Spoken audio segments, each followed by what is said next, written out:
Episode 3, How to Change to a Whole Foods Lifestyle Using Oskii's Endorphin Swap. Plans for Lyfe Podcast is straight conversation about plant-based whole foods, also known as ITAL lifestyles for health and wellness with a special focus on cannabis.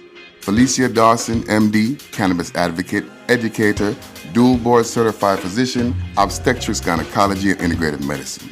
Oskii Chevanier, fourth generation Jamaican herbalist, plant-based nutritionist, indoor cannabis cultivator, and veteran cannabis pioneer. And Marilyn Pierce RN, author, speaker, and cannabis advocate. Join us as we discuss nutritional plant-based lifestyles, including cannabis.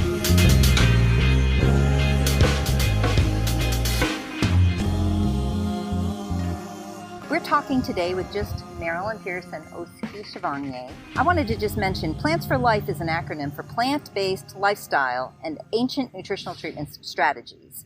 And today we're going to talk about a whole food plant-based lifestyle that saved us from disease and illness. And I say to us because I'm talking about me and Oskii. We have this interesting thing in common. We both chose to change our lifestyle and become plant-based and whole food. Just by chance, before we knew each other, these were journeys that we had already gone through. Just by chance also, we were both 300 pounds each at one time, but that's beside the point. What's most important is that we chose health. We chose to change. Oskii, did your change happen overnight?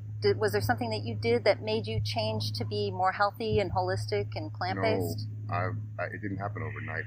I've known about it my entire life. For one, whole foods plant-based is something that has been practiced from people in my family for quite some time. In Rastafarian culture, they call it ITAL. So that's just a way of life that I was raised up under. My big homie was a Rasta's youth and had Rastafarian parents, and I grew up around that type of culture and respecting and upholding those values of being from the earth and earth food, earth strong. So I actually went plant-based for the first time when I was like 18 years old. I was plant-based till around 20 when I lost all my resources and had to fend from the bottom up again. and living in Miami without having the garden at my disposal like I grew up with, being plant-based was a lot harder. I didn't understand it properly, and I was plant-based because I could pretty much just buy all my meals made, and it was easy. But when I wasn't able to do that, I went back to eating whatever I could survive off. And I didn't understand at that time how to be whole foods plant-based on my own. I had to relearn that. I didn't get raised how to be whole foods plant-based. I raised seeing it and knowing it, but I didn't get raised I didn't know how to prepare it properly. I understand the ancient techniques.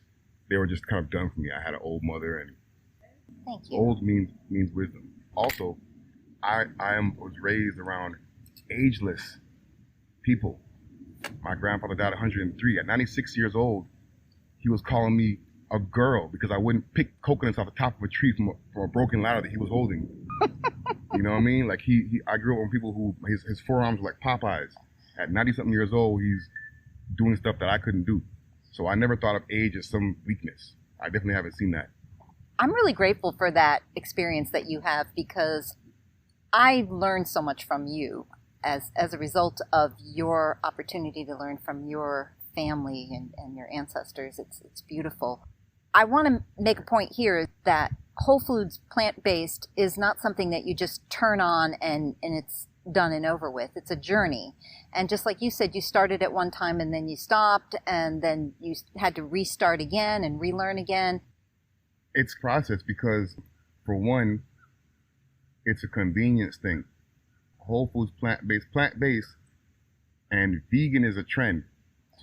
Vegan doesn't mean healthy. It just means not made from animal products. There are tons of toxic things out there with this vegan label on it. So then tell us, what does whole foods plant-based mean? Whole foods plant-based means pretty much processing your own food, like getting things in their original form, grain and whole form, the dried beans, the dried grains, and pretty much processing your own foods, making your own thing that what we buy on the shelf are whole foods that have been processed in a factory elsewhere and packaged and given to us. And in order to do that, to package things and put them on shelves, they've got to add products that are toxic to our bodies and detrimental to us. All right, so whole foods plant-based is basically going back to processing our own foods.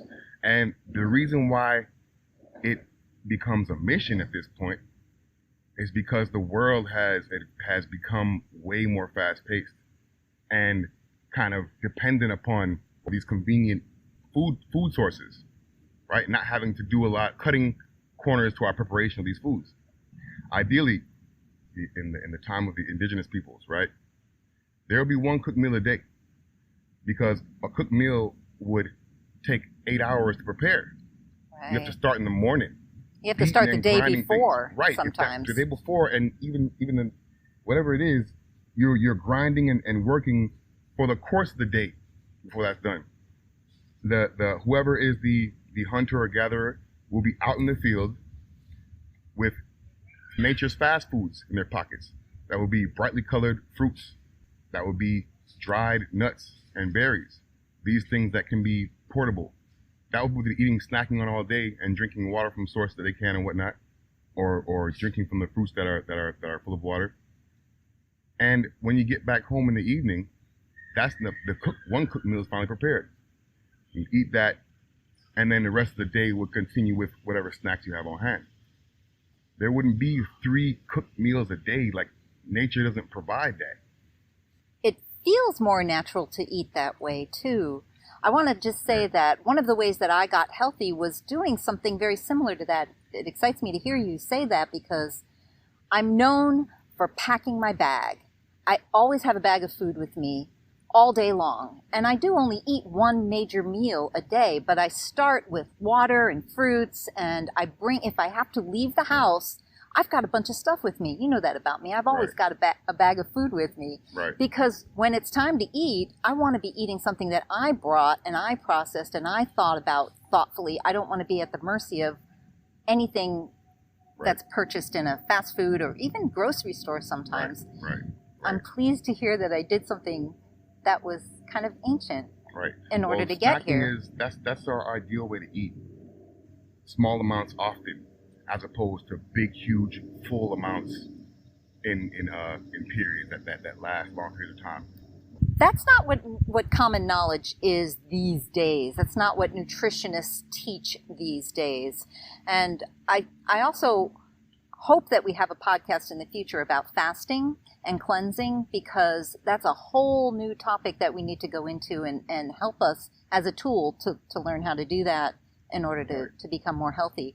But in the meantime, let's stick with whole foods, plant-based.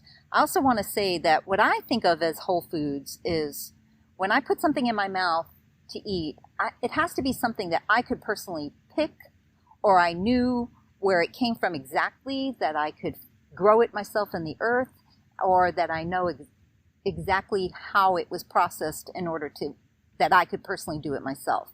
I have to understand and know of every ingredient of anything that I eat, and I scrutinize everything on purpose so that I know that it's whole, that it hasn't been processed by someone else. But I like your idea of processing food yourself. We have got to start reading labels for one, when we eat these things that come off the shelf in boxes that are processed. We have got to start reading the labels. These things have science projects on the side of their ingredients list. When food doesn't have ingredients, I saw the list of this, it actually is ingredients. Food is ingredients. Like, you're supposed to have a food product and season it with other food products. It's not supposed to be a long list of words that you can't pronounce with scientific terminologies on them on the back of your food. So once you see that on the back of a food box, it's a red flag. Even if it is a consciously processed product, meaning that it's got things in there that you can read, and it's still not as good. It's still not as nutritional, because for one, it's not fresh. That's lost nutritional value right there. For two, it's kind of like old food, I guess. Yeah, you know that's a good way to put it. Nutritional value from it. And if the less stuff they have to preserve it, the more old it is. So it's just better at the end of the day to try to do it yourself and make these things yourself.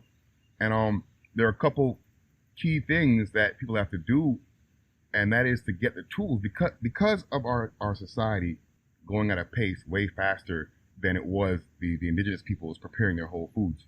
We have to use the tools that the factories are using, or the folks who are processing our food, the companies are using to process the food and put it on the shelves for us. That way it makes it easier for us and faster, more convenient for us to make it part of our life. Because a big thing with eating whole foods and plant-based is the convenience factor of it. So you're talking about things like blenders, high-speed processors, right. Dehydrators, right. Things that we can process ourselves, right. but it's faster than the ancients did. Proper tools. Tools has always been key to our survival as a species. Tools. And at this point, we got to have the tools to match the folks who are processing the food to put them on a shelf in that speed of time. A proper blender costs $300-400, but that's the same price as a half decent cell phone or TV. True that. In Plants for Lifestyle, we are outside. You may hear the water running behind us. We do all of our recording outdoors because we're in the midst of a pandemic, and it's the safest place to be. And it matches our brand as well. So we just moved a little bit, and we're closer to the water. So enjoy the sound, and we're going to continue. Oskii, we left off talking about how we need to continue a whole food, plant-based lifestyle, making sure that we process our own food. And we were talking a little bit about what that means. When I first went plant-based, or ITIL, as we like to call it, I was spoiled. I had the resources. In Miami, it's not necessarily cheap to be plant-based if you're buying plant-based things from the grocery store. Apple costs $1.50. We don't have a lot of farmers markets down there, so having a farmer's market here and nearby is a blessing. Anybody who has access to a farmer's market, that's your best bet, because you can get your whole foods there, meaning your bulk legumes, which are your alkaline legumes, which are chickpeas. Then you have your other very nutritional legumes, which are not alkaline, but are still very nutritional, like lentils, your red kidneys, your navies. I eat lentils in different forms, different varieties of lentils almost every day. French green lentils, there are the black beluga lentils. I eat red split ones, the yellow split ones. We also do a lot of, we call them gunga peas in Jamaica, pigeon peas. Those are like I think they're related. They're close to what they may know as cow peas. And they look similar, but I don't know if they're related. But that might be a variety that they have. More people are knowledgeable out here. They use them for cover crops and whatnot. Okay, so legumes are one thing that we need to stock up on. What else should we have in our pantry? Your root vegetables, your grains, and your fruits and veg. Your leafy, your bracilius, your leafies, meaning your kales, cabbages, collards. Those leafies. For leafies, your kales are your alkaline, and your cabbages and collards are your inalkaline, but still have quality for people who don't have detrimental systems, of course. And then you have your grains. You have alkaline grains like spelt and kamut. We really appreciate that you recommended that. We've been using spelt flour instead, and it's really better tasting. It gives a fuller, robust flavor, and it also fills us up better, and we've been making our own bread with it. So thank you for that recommendation. Spelt still has gluten, so it's not gluten-free, but it has a ton of other nutrients that work to regulate that gluten that's in there. The nutrients that are usually processed out of other... Of wheat processed and these foods that have gluten in them. So spelt still got gluten, so someone who's sensitive to gluten may not want to mess with it, but someone who is trying to be alkaline and can still handle gluten, spelt would be the best way to go because the nutrients in it are going to kind of neutralize that gluten. Tell me what examples of root vegetables are the best ones. And I'm gonna put the vine vegetables on there as well because they're just they're in the same category, I guess, price wise, right, and nutritional wise. So your root vegetables would be like your potatoes, your sweet potatoes, your Japanese sweet potatoes, your American sweet potatoes. I don't recommend potatoes as much unless someone's transitioning. Like regular straight potatoes is too much starch. Pretty much almost like eating white bread. But the sweet potatoes, the purple ones, the Japanese sweets, the American sweet potatoes, the boignado What about carrots? Caribbean sweet potato. Carrots are cool too. They're not alkaline, but carrots are cool as well. Carrots are good for juicing, and they're good for their nutrient content as well. We use them all the time for juicing, and even the juicer pulp of carrots can be used to make different meals. When you juice vegetables, you can use the leftovers to make other meals. You don't just throw it away. So we have a really good idea of what it is we should kind of keep on hand. And we understand, too, that we need to process these things ourselves. You mentioned getting expensive kind of equipment previously. Right. And that's to use it, and instead of having someone else process our food for us, we process it for ourselves. It's kind of discouraging to put expense into the mix. Do you have any ideas about how we can process our own food and be able to afford the expense? I do. These tools are no more expensive. $300-$400 that you spend for a quality blender or a decent processor or air fryer or one of these tools is no more than a decent cell phone or a decent TV. And the same payment plans that people get on to get these things, to purchase these items, are the same payment plans you can use to purchase these tools. If we just value our health as much as we value our entertainment and our communications, we would invest in these things and start getting to it. Now, that is the expensive part of it, but after you get that over with, the food itself becomes cheaper because you actually pay for the processing that the factories do for you. When you buy that loaf of bread instead of baking it yourself, you paid for that, as opposed to buying that grain and making it yourself. When you buy that prepared thing in the package, be it a cookie, a cracker, whatever it may be, you pay for that processing. If we buy the alkaline flours in their raw form, and we buy the dried legumes in their raw form, soak them overnight, we need to practice food prep, and we need the tools to process our own foods to be able to meet the convenience of today's standards, of today's fast-paced world. Okay, so let's say we have food processors, we have air fryers, we have everything that we need to go whole foods, we actually have the food we need. There's a process of learning and changing, and it's really hard for people to give up things like meat. Right. Tell me, I'm prompting you, I'm asking you this because I want you to tell me and all of us about what you have coined as a phrase called endorphin swap. Right. What does that mean? The endorphin swap. The endorphin swap is how to scientifically understand what is going on in our brains when we like food, when we think something tastes good. What's happening in our brains when we eat food and we enjoy it is endorphins are getting released. We're getting an endorphin release that makes us feel joy, makes us feel happy, makes us feel good feelings when we feel that food touch our mouth and go into our system. I think we can all understand what that feels like. Right, that's endorphins. We all have our certain foods that make us feel ooh. Right. I gotta have, you crave it. You want this stuff. It tastes good. Those are endorphins that are released. These are in the foods to make us want to eat, to make us enjoy the foods. Now, understanding what releases these endorphins is key because we've gotten used to purely processed and animal-based sources of these endorphin releases. Endorphins are released by three things in our foods: sugars, salts, and fats. We've been so accustomed to getting these endorphin releases from meat and processed food sources that we don't understand that we will get this same release from any source.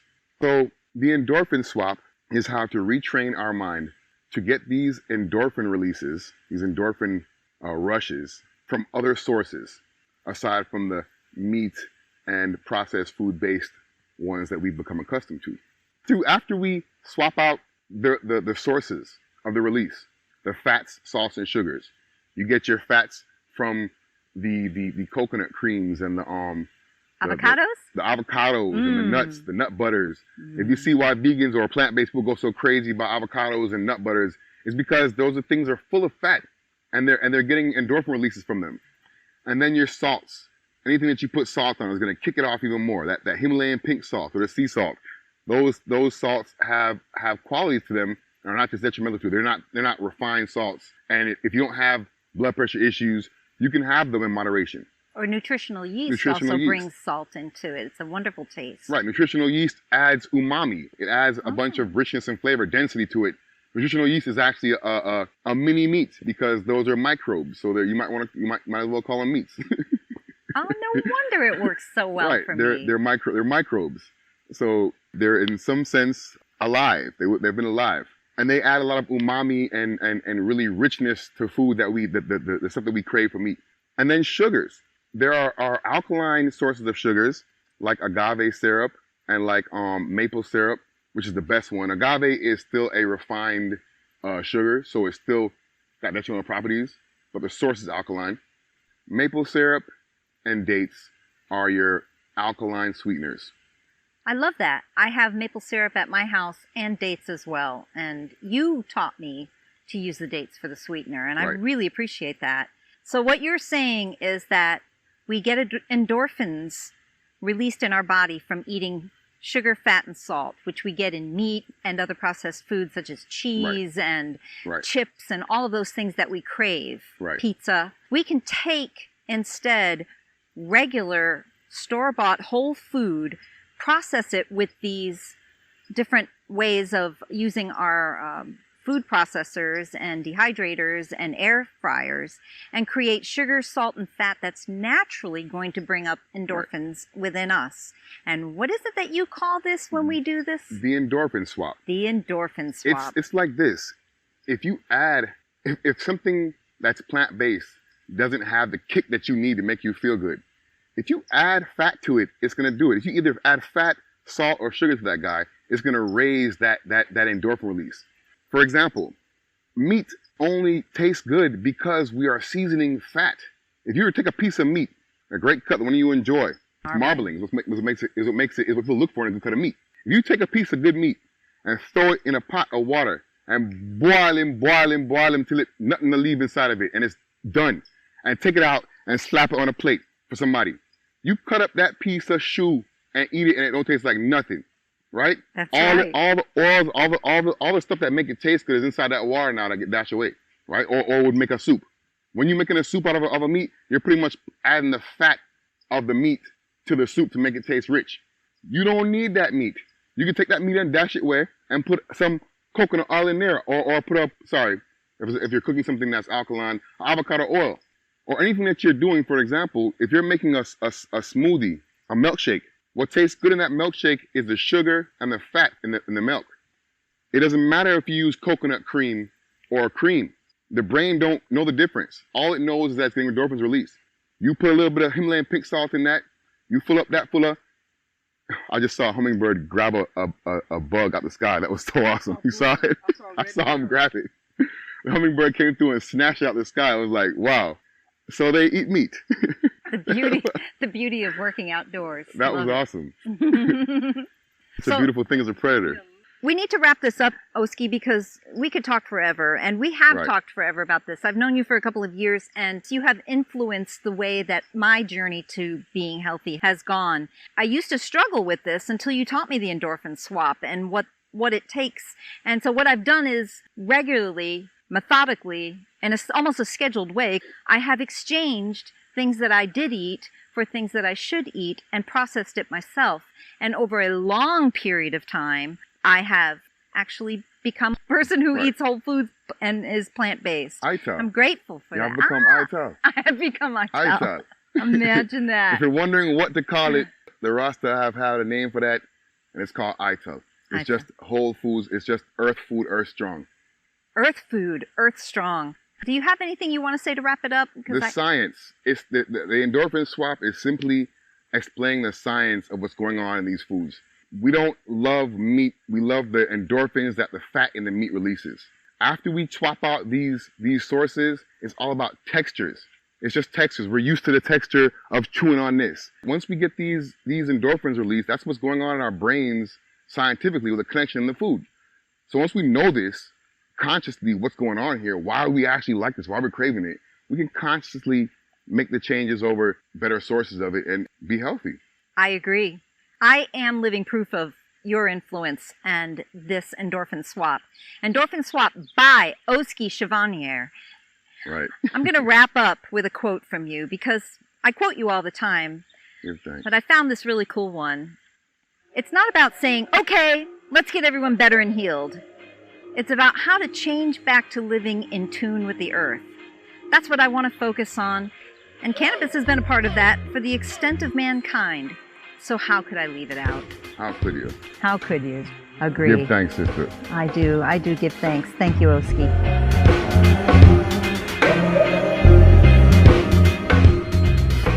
Thanks for listening. Please subscribe to this podcast. Also, look for us on YouTube and at plantsforlife.com. Plants for Life. Plant-based lifestyles and ancient nutritional treatment strategies. Plants for Life. The ideas presented in this podcast are meant for general informational purposes only and should not be considered professional advice. The Plants for Lyfe podcast and Plants for Lyfe LLC and all affiliate subsidiaries disclaim any liability for any damages arising out of reliance on the information presented. Please consult licensed professionals for any medical, legal, or business advice.